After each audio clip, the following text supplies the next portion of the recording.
The most important tournament of the season is happening, and today I'm going to be telling you everything you need to know so you can make semi-finals of FNCS. First of all, I need to break down a few different things, starting off with before the tournament. You're probably wondering, what should we be doing to make sure we are fully prepared so we can perform at our absolute best? And I recommend you get yourself some sort of note page up, because there's going to be a lot of information, and by writing it all down, it'll allow you to be able to play exceptionally well come FNCS. First of all, I'm just going to get into sleep. Even though it's not seen as important, ensuring you get at least 6, preferably 8 hours of sleep will allow your brain to function at peak capacity, meaning you'll be able to make some great decisions in fights, and you'll find yourself playing very well. When you wake up after preferably at least 8 hours of sleep, I recommend you do 2 things. First thing is to drink a ton of water throughout the day to ensure you're hydrated, as the average person's brain is about 85% water, so keeping it hydrated and up to scratch is actually proven to increase not just our energy, but our concentration levels far more than something like a cup of coffee can. And the second thing I want you to do is to do some sort of exercise before the tournament. It doesn't have to be something super intense like a full-on run, even though a run would be great. It can literally just be as simple as going for a walk around the block, or very minimum, try and do at least 100 push-ups before the tournament, because I think most people can do around 100 push-ups. And if you could do it before the tournament, it would get the blood running, increase your energy, focus and attention, as well as increase your mood. And just like that, I've given you 2 things you could do that are scientifically proven to boost your performance. So make sure you write that down, just in case you've got the 3 total things. Would get at least 6, if not 8 hours of sleep, drink lots of water, and do some sort of exercise beforehand. And earlier, you probably heard me say coffee, and now you're wondering, how long before the tournament should you be consuming caffeine? If you're going to take some sort of caffeine product, take it at least an hour, preferably an hour, 30 minutes before the tournament, so you don't feel all shaky and jittery come the start of the tournament. The bonus tip I've just come up with for you guys: before hopping into call with your duo, warm up for at least 45 minutes to an hour if you want to play at your best, and put your favourite songs on while you're warming up and just vibe. So come the time to hop into call with your duo, you'll be in a super good mood. It'll give off a super positive vibe to your duo, and it puts you in a great environment for you and your duo to play at your absolute best. Now the tournament has started, and you're probably thinking, Taven, you said in the Solo Cash Cup to queue up 30 minutes late. Is that the same with FNCS? And my answer to that question is no. Don't queue up 30 minutes late in FNCS, because you've got 10 games in 3 hours. It just wastes a ton of time, and the format is just not as simple as it is in the Solo Cash Cup. So instead, you should be queuing up 15 minutes late. And the reason why I say to queue up 15 minutes late in FNCS is so you can have a super easy first game. Me, as well as a ton of people that watch my videos, have been doing this for the past few seasons now, and we have had some of the best tournaments ever, as well as some of the easiest first games to help catapult us straight into high elo, so we can have the easiest chance of making it to next round in tournaments. Because if you queue up after about 5 minutes, most people are queuing up around that time. You'll have a super stacked first game, and you'll find the game a lot harder than if you just waited an extra 10 minutes, queued up 15 minutes late, and then you'll have a super unstacked game and can get an easy win first game. Now, a question a lot of you people have been asking me is, should I W key first game in FNCS? Should I not? Should I go for kills, play for placement? What is the best strategy for me to do to be able to make finals? And the first thing I want to point out to you guys is that it's actually 65 points for a win and 2 points for a kill, meaning it's super placement heavy. Those 2 points are there to sort of entice you to play a little bit more aggressive and to go for those kills. And the question everyone is asking is, should we W key first game? And for 95% of players, I'm going to say no. You got to understand, this is far different from your average duo cash cup. To even be able to compete in FNCS, you have to be in Champions Division, meaning every single person competing is a competitive player, or at least takes the game serious enough to be able to make it to champ. And there are so many players that play every single tournament and play the game hours upon hours a day that are not able to make champs. so most players will have somewhat of a decent fighting knowledge. Nevertheless though, you know your team skill and how good you and your duo are as fighters, and if you think you're good enough to be able to W key first game, I'm not going to say completely no to it. You see all the top pros do it, and that's mainly because they know they're good enough to do it. So for most people, I would say no, don't W key first game, but if you know you're a very good fighter, then it's definitely worth going for.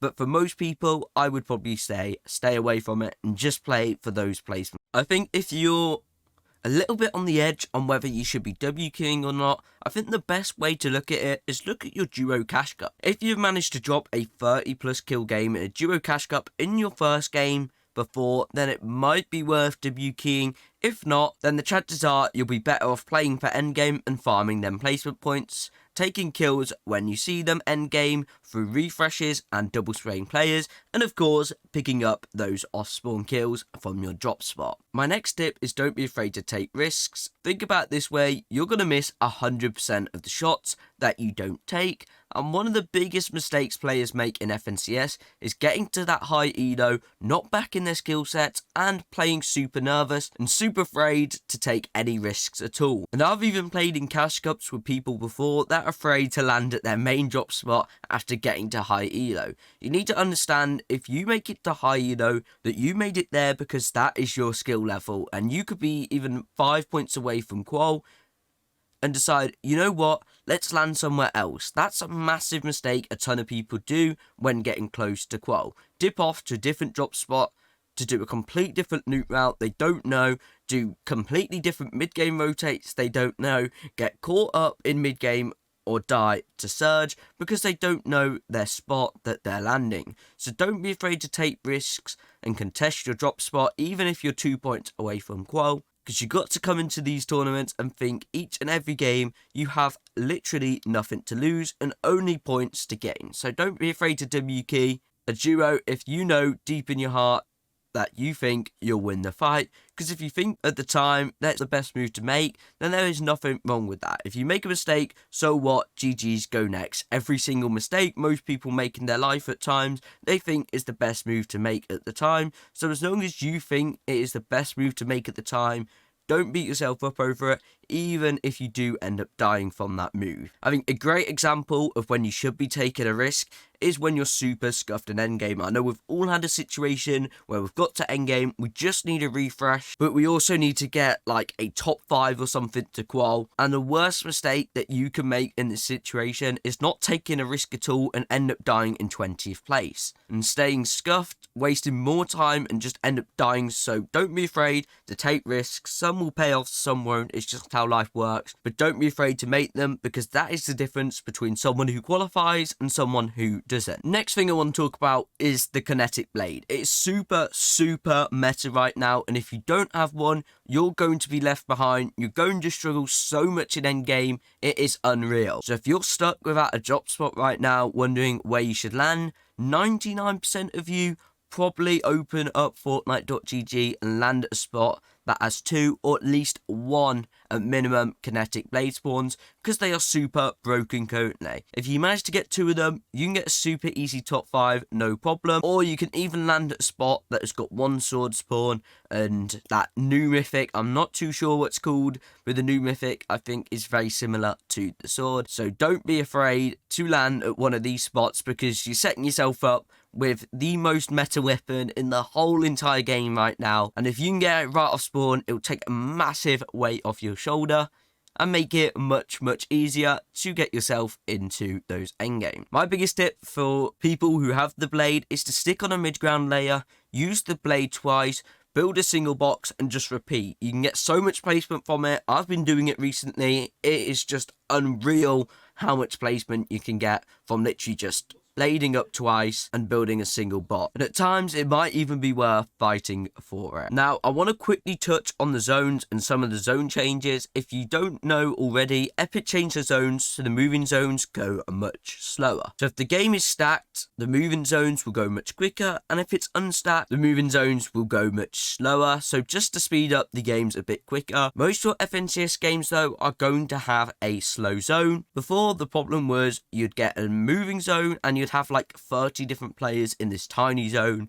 and you're all running around on the same layer, and you'd have to have a ton of heals to be able to just live when it got to this point, because if you couldn't pull a Mad Storm play off, you would most likely just die. But now with this addition, it means games will be a little bit slower if they're stacked, and it should mean low ground is actually much better. One of the biggest problems with zones being quicker was most people were forced off those low ground layers, and they were forced to push down to low ground, and it got super scuffed down on low, with like 30 different teams just rushing down there to try and get into zones. So take that information as you must. But if you're one of the lucky people not watching this the day before or even the day of FNCS, the teams that would do the best in endgames are the teams that have got used to these new endgames. And the best way to do that is by playing a ton of scrims and just seeing how they play out. So if you're watching this and even a few hours before FNCS, you might be able to get a little bit of scrim crack in if you can, but try and get as much in as you can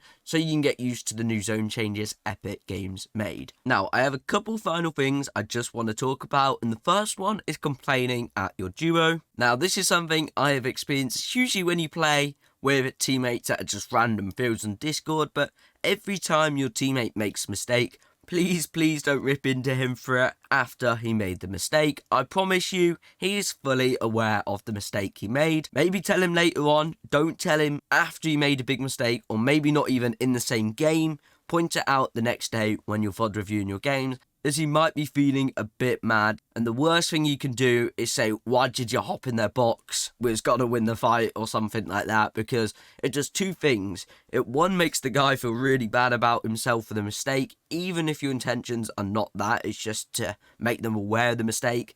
Two, it will overall just bring the mood down massively. And three, it will knock your duo's confidence, and the worst thing you can do when you need your teammate to play well is knock his confidence. Instead, just say unlucky and leave him to figure out his own mistakes. I'm sure if it was a really bad mistake that even you figured out, he is already aware of the mistake he made. So don't point it out to him or scream at him about it, because the mistake was already made. Yelling at him about your mistakes now will not change the outcome. It just annoys your teammate, knocks his confidence, and just ruins the vibe. Instead, you should be hyping up your teammate at absolute every scenario you can. If you win a fight and you get to a kill, hype him up like crazy. It'll make your duo feel super good, it'll improve the vibe and overall mood, and it will actually increase your duo's confidence and make him play better. So make sure you're encouraging your duo, not screaming at him because for every mistake he has made. And the final one is when you die. If you die, even if it's to a stupid bug, you've got to realise it has already happened. Raging it down your teammate's ear while he's trying to clutch will not help. It annoys him, again, brings the mood down. It's just unnecessary. If you die and you need to rage, please mute your mic and rage. Don't scream at your teammate, because trust me, he doesn't want to hear it.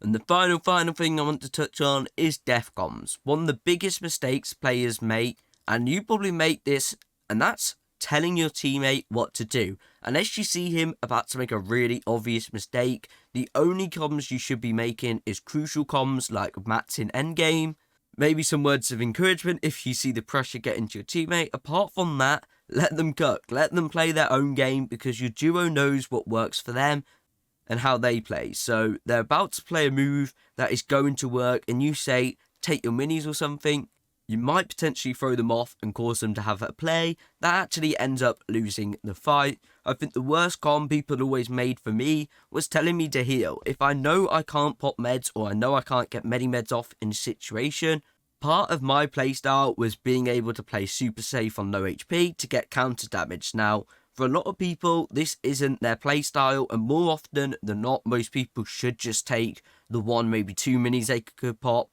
But for me, this is what worked best, going for that little bit of counter damage back so I can get all my meds off. So when someone gave me the comm to med up, it throws me off a lot of the time and causes me to make a play, which is not best for me and how I should be playing. So 99% of the time when you're dead, you should just sit on mute and let them play to their strengths and their mine. I'm not saying don't come match, just don't come silly stuff like right hand peek, look for height, drop down, let them think for themselves, and the chances are they will do what is best for them in this situation and how they like to play.